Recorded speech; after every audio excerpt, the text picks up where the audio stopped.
Okay, good afternoon. This is Richard Hsu, host of Hsu Untied. Today I'm very pleased and excited to have with me as my guest Brian Cook, who's a partner at O'Melveny.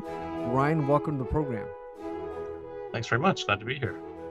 So, Brian, I'm super excited to have you because it's very rare to get a Caltech alum who's a lawyer, and even more rare, I think you may be the first, who has a Caltech PhD. So I'm super excited to talk to you about that. But before we start, why don't we just tell me, it looks like you were a physics major to begin with. You went to a lesser known school called Yale. It's, not as well known as Caltech, of course. But tell me why what were you thinking and why'd you do that? Yeah, that was just always my favorite subject in high school. I loved physics, and I thought that was really interesting. So I went when I started at Yale. I knew that's what I wanted to do, and I ended up taking, I mean, almost all physics classes until my Hmm. counselor said, no, no, no, that's not the way it works here. You got to take English and French and a bunch of other stuff too. So I was glad they were able to expand my horizons a little bit. But yeah, that was just Wow. What drew you to physics? Anything in particular about it? I mean, um yeah, I don't know. I love doing the experiments. I remember if you remember the magazine Scientific American, they had this column in there called The Amateur Scientist that would have these things you could build. And hmm. I would always collect those and go and try to build experiments in my basement. Just love doing that kind of stuff. So Hmm. I guess I just love that hands-on, the way that physics will explain how things work, it's just really appealing to me. Family of physicists, parents physicists, anything like that? My grandfather was a physical chemist, so kind of close, but no, my parents were Yeah, not interesting. science people. So, yeah. So you went to Caltech for a PhD program. What drew you to Caltech? It's a tiny school in Pasadena. Anything in particular that drew you there? I was I grew up in Utah, and our family would come down to Southern California a lot, for vacations and things like that. And so I'd seen the Caltech campus, and I was actually thinking about going there as an undergrad. And I went to visit, and everybody told me, "Oh, don't come here. You'll hate it. You'll hate it. It's a horrible place." Not a horrible place, but just a hard place, and something that's tough to get through. And so I thought, well, maybe I should wait a little bit and come back for grad school. They always tell me, "Yeah, come for grad school. Don't be an Oh, that's undergrad." the students at Caltech were saying that to you? That Caltech told me that.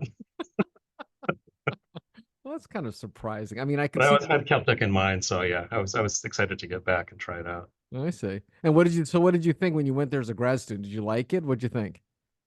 Yeah, I liked it. I mean, I guess it's a great place, a nice small campus, very compact, and you get a lot of attention, small classes and things like that. And I liked the research there. I had a good group there. It was an interesting group because I had a theoretical physicist as my advisor. I mean, a experimentalist as my advisor, but he had a theoretician on his team, and we also had a really good mechanical engineer on our team too that helped us make the equipment. Huh. And that was a great group to work with, and especially the mechanical engineering stuff, which I loved and ended up really loving because he taught me how to use a lathe and do stuff with epoxy and soldering and welding and all sorts of Wow. things. That was What really was your PhD thesis on? fun. It was on neutrino oscillations, looking for massive neutrinos. Huh. It was an experimental program, and so it was my piece of it was a lot of instrumentation and getting the experiment set up. But in my 5 years there, we didn't get it finished, completed to the point of taking data. So I didn't have any real data in my thesis. It was mostly about the instrumentation and the Hmm. and the background studies and things like Hmm. that. Is that a big area of physics at Caltech? It was a big area when I was there, in the late '90s or so. And there were a lot of experiments around the world looking for neutrino oscillations. It was kind of an Hmm. exciting field. Hmm. It was a few years after I left that people actually I think it was the super Kamiokande experiment in Japan that actually first found evidence of massive neutrinos. Oh, But wow. that was a few years after I finished. So What it was what made you pick that area of research from undergrad? Was that what you were interested in from before? it wasn't necessarily anything I was interested in. When I got to Caltech, I was actually thinking more about atomic physics. I like playing with lasers and things like that. Hmm. But I talked to Felix Bohm, who became my advisor, and um, I liked what he was doing because he was doing kind of medium energy physics, which is kind of tabletop type things, or at least stuff that can fit in the lab. Hmm. And a lot of the experiments at the time were there's these big, huge collaborations on high energy physics where you go work at Fermi Lab or CERN or something like that. And Yeah. I really want to do that and be like a part of such a huge team. It was really appealing to be kind of with a small group where you could have a kind of self-contained experiment, and Hmm. they're in the lab. So yeah, that's kind of How what I did did you there. compare Caltech with Yale? I mean, in terms of culturally or the kinds of students, how would you compare those two? Um, yeah, it's a different feel, definitely a different feel on the campus. I mean, at Yale, I was, they divided us up into residential colleges, like at Caltech, I think. Yeah. But there were only in my college there were only two physics majors in my class in my college group. Huh. It was very so sciences were very much a small part of Yale. Mm. Very the opposite of Caltech, where everybody's a scientist. Yeah, right, So right. it's a different feel. And then um, you know, Yale just being a much bigger school too, just has a much more expansive campus and things like that. So Did there were you a lot of like it? Did you like it better being the only scientist, or did you like it better where you were just one of many, many, many scientists? I think as an undergrad, I liked being one of just a few. Uh-huh, uh-huh. I liked the kind of individualistic attention that I got, and I had one lab class that I went in and I really was interested in taking the lab. I think it was on computer interfacing or something, and there were no other students that signed up. And I said, "Oh, that's kind of too bad. I guess you're not going to teach the class then if I'm the only student." He's like, "Oh, no, no, no problem. I'll teach it just you." So I had a lab class where I was the only student in it, and that's Interesting. fun. And you get all sorts of attention and can do whatever project you want. So I like So that. what kind of career goals did you have when you were in graduate school? Were you thinking about becoming a physicist like academics, or what were your career goals at that time? Yeah, I was really that's always what I kind of thought when I started out.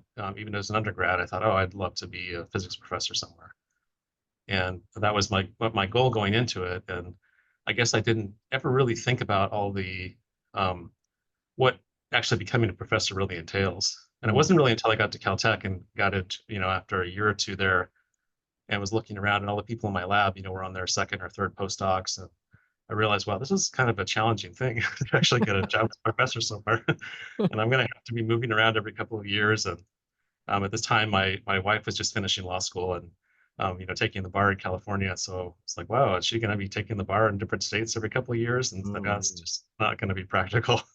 oh, interesting. So you went into the work world and became a scientist. I mean, what? Tell me about that. Yeah, I just, as I was always interested in the experimental part of physics. And as I was working at Caltech, and especially with this group of people, this mechanical engineer, Herb Henriksen, that we had in our group was showing me around how to do stuff, build stuff with my hands there in the lab. And I realized that what I really loved doing was the mechanical engineering work and the uh, and the data acquisition systems, writing the software and all that. And thought, well, this is kind of what I want to do. I want to build hardware and build the software for it and all that kind of stuff. And so that's where I kind of saw myself going. So that it was probably after about 3 years at Caltech that I really thought, well, the academics is not really for me, but I'm getting a lot of really good experience here. I might as well stay and finish this degree and then go off and be an engineer somewhere. Yeah, And so, yeah. And how did you like being an engineer? Well, tell me what you did as an engineer, and did you like that? yeah, I first went to Teradyne, which is a company that makes semiconductor test equipment, like Mhm. automated Okay. equipment to test Yeah. semiconductors. So it was Mhm. a lot of calibration software. So I was again working really pretty closely with the hardware and the software, and writing this. So I was writing software code mostly is what I was doing, and then Mhm. testing circuits, and things like that. And that was interesting. It was a fun experience. And then I kept kind of waiting for an opportunity to open up at JPL because I always wanted to go there and work on spacecraft. I thought that would be really cool, but Mm. um, they had a hiring freeze for a couple of years right around the time I finished at Caltech. So Hmm. I kept waiting for something to open up there, and then an opportunity came up, and I moved over there after a couple of years at Teradyne. And what did you do over there? So I started off working in telecom systems for the Mars program, and so I Hmm. worked on the Spirit and Opportunity rovers. That was kind of my first project, Hmm. and it was really interesting experience. I built the direct to Earth telecom systems for the two rovers, Wow. and that took a few years, and that was really very very interesting. Hmm. Learning a lot of new stuff about radio frequency communications and RF circuits and all that kind of stuff. Yeah, right. Put myself there. So after this, Caltech PhD, almost 10 years of work experience as an engineer working at NASA, what on earth made you decide to switch and go to law school? I can't wait for this answer, by the Yeah, way. No, there's definitely a few things. I mean, my wife was an attorney, and she still is a prosecutor with the DA's office, and she loved Okay. that. I did Okay. have that at least experience of knowing someone who was a lawyer. Okay. But I think what happened is that after the rovers launched, that was about 2003.